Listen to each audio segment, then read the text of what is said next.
High friends, welcome back to my channel happy Sunday. আশা করি তোমরা প্রত্যেকে ভালো আছো আর আমিও ভালো আছি। আজ এইভাবেই ভিডিওটা করছি। তো চলো ফালতু ভাট না বকে ডাইরেক্ট বিষয়বস্তুতে চলে যাই।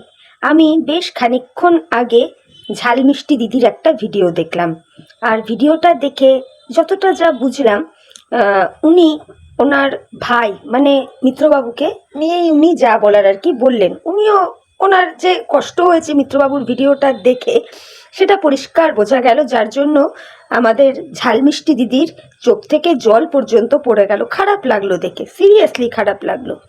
তো এই ব্যাপারেই ভাবলাম আমি আমার নিজের মতো কিছু মতামত রাখতে চাই, আর এই মতামতটা রাখতে গেলে অবশ্যই মিত্রবাবুকেই কিছু কথা আমি বলবো। তো গতকালকে তোমরা মিত্রবাবুর ভিডিওটা প্রত্যেকে দেখেছো, যেখানে মিত্রবাবু টাইটেলে দিয়েছিলেন উনি ডিপ্রেশনে চলে যাচ্ছেন, ডিপ্রেশন থেকে বের হবার জন্যে যদি ওনার কোনো গার্লফ্রেন্ড থাকে, দিনের শেষে সেই মেয়েটির সাথে দুটো মনের কথা আদান প্রদান করে যদি উনি একটু ভালো থাকেন তাতে কার কি প্রবলেম, এই টাইপের কথা উনি ওনার ভিডিওতে বলেছেন। প্লাস এটাও বলেছেন একটা মেয়ে যাই করবে তাতে কোনো অন্যায় নেই, আর ছেলেদের ক্ষেত্রেই কি যত প্রবলেম, দেশে কি আইন কানুন বলে কিছু নেই, এই টাইপের কথাগুলো উনি ওনার ভিডিওতে বলেছিলেন। তো এই ব্যাপারে যতটুকু যা বলার এই স্বাধীনতা নিয়ে বা ডিপ্রেশনে চলে যাওয়া নিয়ে এই বিষয়গুলো নিয়ে কথা গতকাল রাতে আমি লাইভ করেই বলে দিয়েছি, যে আমার ভেতরে যা চলছিল আমি বলে দিয়েছি। তো এখন আমি ভিডিওটা করছি ডিটেলসে।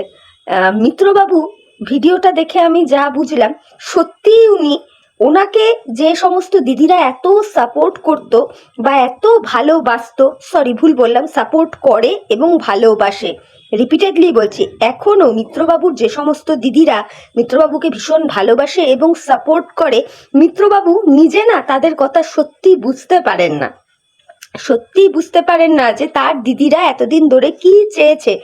আমি এই জায়গায় মিত্রবাবুকে বলতে চাই, আপনার প্রত্যেকটা দিদি, হতে পারে আমরা যারা আপনাকে নিয়ে নেগেটিভ ভিডিও করি, মানে মিত্রবাবুর নেগেটিভে আমরা তো ভিডিও নামাই, আমাদের সাথে আপনাদের দিদিদের যাই, আপনার দিদিদের যাই প্রবলেম থাক না কেন, নিরপেক্ষ দিক থেকে দেখতে গেলে এই দিদিগুলো আপনাকে কিন্তু প্রোটেক্ট করে যাচ্ছে, তাই তো?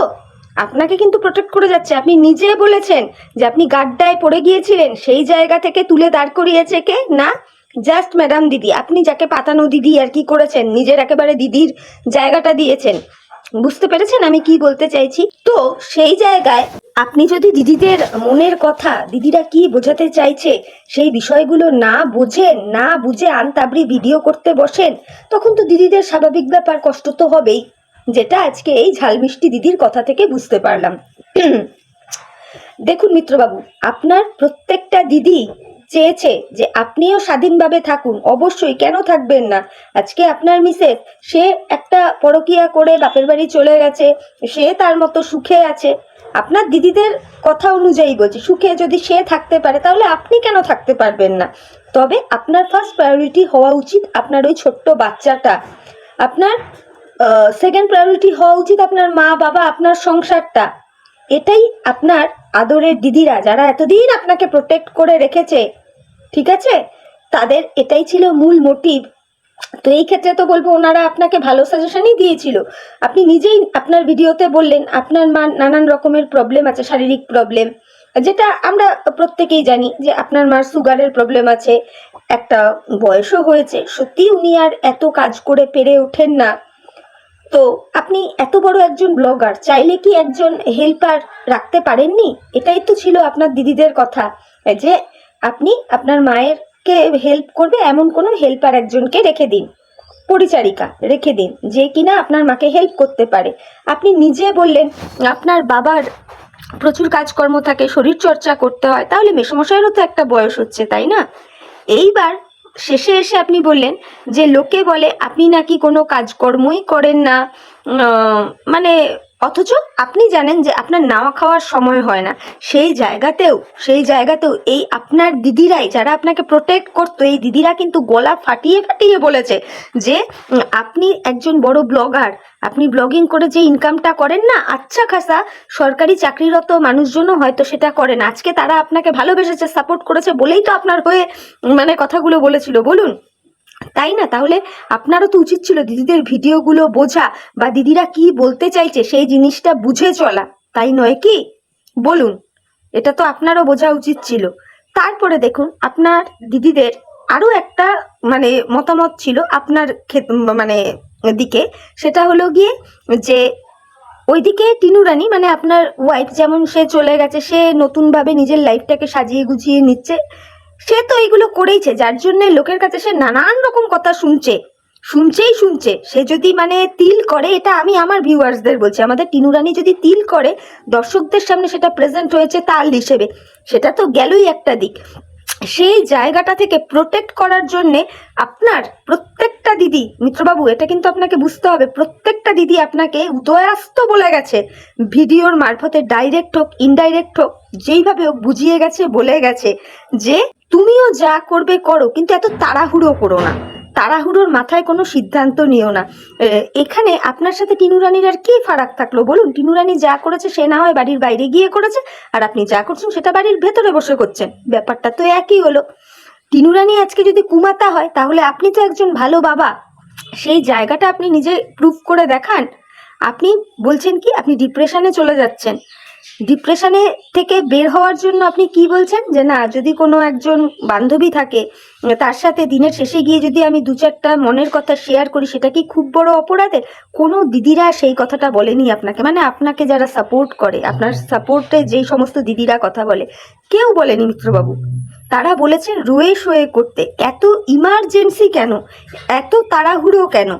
কিন্তু দেখুন আপনি গতকালকের আপনার ভিডিওটাতে কিভাবে প্রেজেন্ট করলেন, মিষ্টি মুখে আপনি আপনার দিদিদের মুখে জুতোর বাড়িটা কিন্তু মেরে দিলেন, বুঝলেন তো?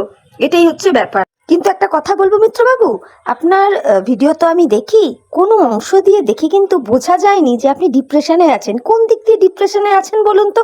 আপনি খাচ্ছেন, ঘুরছেন, ফিরছেন, পিকনিক করছেন, তারপরেও আপনি বলছেন ডিপ্রেশনে রয়েছেন। ডিপ্রেশনে মানুষ কখন যায়? যখন একটা মানুষ নিজের মনের কথা কারোর সাথে শেয়ার করতে পারে না, একা হয়ে পড়ে, তখন। অথচ আপনার পাশে তো আপনার এতগুলো দিদি রয়েছে, এত মানুষ আপনাকে মেন্টাল সাপোর্ট দিয়েছে, মানে ভিউয়ার্সদের কথা বলছি, এরপরেও যে আপনি কি করে ডিপ্রেশনে চলে যাচ্ছিলেন ঠিক বুঝতে পারলাম না। তো বলবো যে দেখুন, স্বাধীনতা এই 2024 সালে এসে ছেলে মেয়ে দুজনের ক্ষেত্রেই সমান, একদম সমান সমান। আর আইনের কথা বলছেন, একটা মেয়ের ক্ষেত্রেও যা যা আইন প্রযোজ্য, একটা ছেলের ক্ষেত্রেও তাই তাই আইন প্রযোজ্য। তো এইগুলো অবান্তর কথা যে একটা মেয়ে এত নোংরামো করছে, এত কিছু করছে, ওকে কেউ কিছু বলছে না, আর আমি একটা বান্ধবী করলাম আমার দিকেই এত আঙুল উঠছে না, বিষয়টা সেটা নয়। আজকে টিনু রানী পরকিয়া করেছে বা যেটাই করুক, হোয়াটসঅ্যাপ চ্যাট করুক, নোংরা চ্যাটিং করুক, যে তকমাটা টিনু রানীর ওপর লেগেছে সে তো আর আপনার বাড়িতে নেই, সে তো রয়েছে তার বাপের বাড়িতে, ভালো করে বুঝবেন। তা আপনি তো টিনু রানীর থেকে ভালো, আপনি তো ভদ্র সভ্য একজন মানুষ, তাই না? তাহলে আপনি কোথায় আপনার জায়গাটাতে স্ট্যান্ড পয়েন্টে ঠিক থাকতে পারলেন বলুন তো? এখন তো যে দেখবে সেই বলবে টিনু রানী যা করেছে সে বাড়ির বাইরে গিয়ে করেছে, আর আপনি যেগুলো করছেন সেগুলো ঘরের ভেতরে বসে করছেন। তাহলে এই জায়গাগুলোই কিন্তু আপনার আদরের সাপোর্টিং এ যারা ছিল, মানে যে সমস্ত দিদিরা, এই জিনিসগুলোই আপনাকে বোঝাতে চেয়েছিল, যেটা হয়তো আপনি বুঝতে পারেননি। তো যাই হোক, আমার মনে হলো আপনাকে এই কটা কথা বলা যায়, সেই জন্যে বললাম। আর বাকি আমার ভিউয়ার্সদের বলবো, মিত্রবাবুর এই স্বাধীনতা নিয়ে কথাবার্তা, মেয়েদের দিকে আইন না ছেলেদের দিকে আইন, এই সমস্ত নিয়ে কথাবার্তা আমি গতকালকে আমার লাইভে বলে দিয়েছি। তো তোমরা শুনে দেখো আমার ভিডিওটা, তোমাদের যদি মনে হয় যে হ্যাঁ আমার কথায় লজিক আছে, সঠিক বলছি আমি কথাগুলো, তাহলে তোমরা তোমাদের মূল্যবান মতামত আমার কমেন্ট বক্সে জানিও। আর যদি মনে হয় যে না আমার কথায় কোনো জায়গায় ভুল ভ্রান্তি আছে, সেটাও তোমরা জানাবে, একদম নির্দ্বিধায় জানাবে, কোনো অসুবিধা নেই। আর ভিডিওটা শুনে ভালো লাগলে অবশ্যই লাইক, কমেন্ট, শেয়ার আর সাবস্ক্রাইব করে আমার চ্যানেলের পাশে থেকো, এইটুকু বলবো। তাহলে চলো এখনকার মতো বিদায় নিচ্ছি, পরে নতুন ভিডিওর সাথে দেখা হয়ে যাবে। Ta-ta, bye, love you all.